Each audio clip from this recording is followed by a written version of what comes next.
Alright, so I wanted to do a walk around video of my other car that I don't talk about all that much. It's a 2010 Crown Victoria Police Interceptor. It's a former Minnesota State Patrol car, and I bought it with about 120,000 miles on it. And today I'm going to roll it over to 180,000. It's got like 179.96 something. It's almost at 180. Couple of things about it. The wheels I just put on here, I got them for a case of beer, so that's pretty cool. Tires are great. They were actually mounted on it as well, so good deal for me. This is Wisconsin after all, so beer is currency here. Gonna do a walk around. They took out all the police lights and everything. Like you can see here, there's still, evidence that there was police equipment in there. None of it is wired up anymore. Even the spotlight is not wired up anymore. I thought about rewiring it or getting a new one, but I don't know. There's really not a point. I wouldn't use it.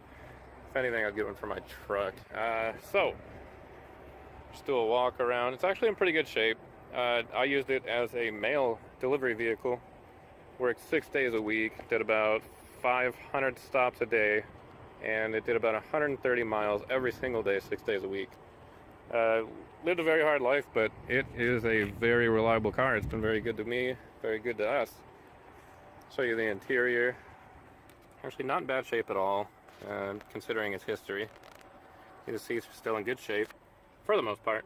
Got some fabric, kind of, it's getting worn out there on the lumbar support, but almost 200,000 miles, what do you expect? I put in a different head unit. I had it in a Ford Expedition of mine. Once I sold that truck, I kept the radio and put it in here. The factory one that it comes with for the police cruisers, at least, is awful. It's just AM/FM, not even a tape cassette or anything. I got the pull-out ashtray cup holder thing there. Another cigarette lighter down here is pretty cool. It's kind of nice having two of those. And it's got two trunk release buttons, one here and one down in the door that you can't see there. I'll hit that. Here's the back seat. Car seat back there too, but actually the back seat is in fantastic shape, almost like new. No stains, rips, tears, anything like that. Go over the back here. The trunk is massive. Look how big it is. We drove this down to Texas. We fit, I want to say it was 3 suitcases, a spare tire, the jack, a whole bunch of other stuff. The spare tire is a full-size spare, mind you. And when we got down to Texas, we ended up buying a tree. We fit a tree in here as well. It's huge. Tons of space. It was perfect for mail delivery because it has so much room in here for packages. And actually another nice thing too, before I close it, got the reflective tape still, which is kind of nice to have just because. Close that. Trunk is scratched up. I used to put all my packages up here and slide them across and scratch it. I kind of regret doing that now. I sort of didn't care at the time, but now I do. But whatever. Back here, I put on exhaust tips. I love the look of the chrome exhaust tips. Some people don't. A lot of people seem to. I'm one of them. I think it looks really nice with them. The original tips were nothing special. They were just exhaust tips, I guess. Not chrome or anything. Police Interceptor badge came off in a car wash recently. Looking at getting another one. I'm going to put it on right there. Flex fuel badge is gone. 2010 models did have a flex fuel badge. I don't know where it is. I don't really care. Under here, show you the exhaust. It's actually relatively new from the factory. They come with stainless steel exhaust. Well, I thought I was being smart and I ripped it apart and put cherry bombs on here, and honestly it sounded like complete garbage. Took off the cherry bombs, and after learning a hard lesson, ended up going with some Flowmaster Super 44s, I believe they were. Maybe Super 40s, I forget. Let's see if I can find them. Here they are. Right there. They used to be black, but I don't know. One Wisconsin winter took all the paint off.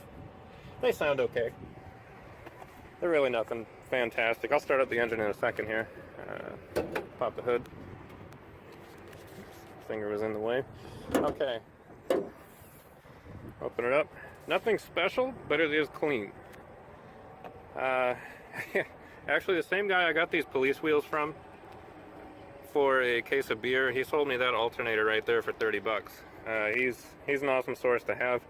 The only real mod done to this car, honestly, if you even call it a mod besides the mufflers, would be, I have a K&N air filter. That's it. That's all that's done to it. Shiny new tensioner right there, but I just haven't had to do anything to the car at all. Close this. Well, you know what? I'll start it with the hood open. One thing that I really like about this is the car is so quiet. I mean, unbelievably quiet. Even with the Flowmaster exhaust. Okay. One thing you'll notice too when I start it, I've got my tire pressure light on. Look, I paid a case of beer for the wheels. Who cares? Airbag light. That's on because originally the car had electric power seats, but for whatever reason they quit working. Only on the driver's side, not the passenger side, but for whatever reason they quit working over here. So I found a guy with a 2003 Crown Victoria, and it was a manual seat. So I pulled it out so I can still recline my seat and move it back and forth and whatnot because the electrics didn't work. So it's now a manually operated seat. As a result, my airbag light has been on. It is what it is. Start it up. See, 179,969 miles. Today I'm putting a little over 100 miles on it. I got to do some running around.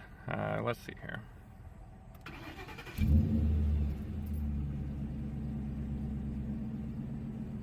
Runs like a dream.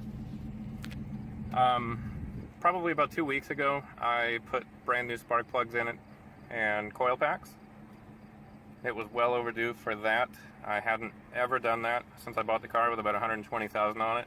Who knows how long the other stuff was on there. I did have a police log, like a maintenance history report, but the plugs had last been recorded on there at least at 100,000. So I guess I'd have to assume 100,000 miles is when it was last done, I guess.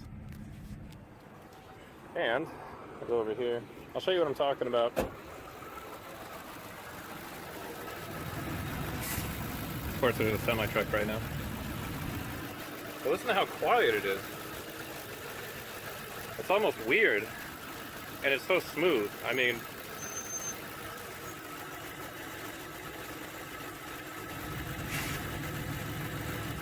the engine isn't even moving. I could probably do that penny trick on this thing. In fact, maybe I'm gonna look for a penny. The old trick that the BMWs do, they say their engines are so balanced they can do a penny. They can balance a penny on it. You know what? Let's see how the Police Interceptor does. Got my penny right here.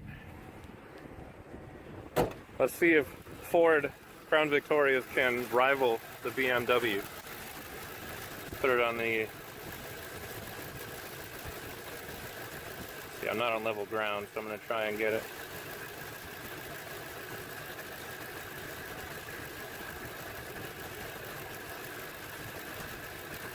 Oh, it's almost sticking in my hand. Let's see. Where's a good place? Right here, coil pack.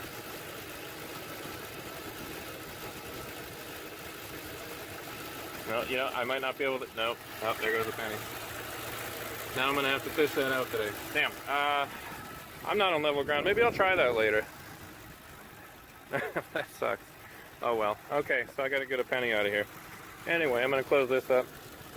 Go back around. Just let you hear it idle. And even though it's got, I removed 2 of the catalytic converters, the 2 rear catalytic converters, what they call them. It's got 4 total. I took 2 off. It's still this quiet. I was expecting a little more rumble, a little more noise, but I guess I'm okay with it, honestly. It's kind of nice going from my truck, which is a fully deleted 6.7 Cummins diesel, loud as hell, to driving a car that's actually quiet. So I don't mind it.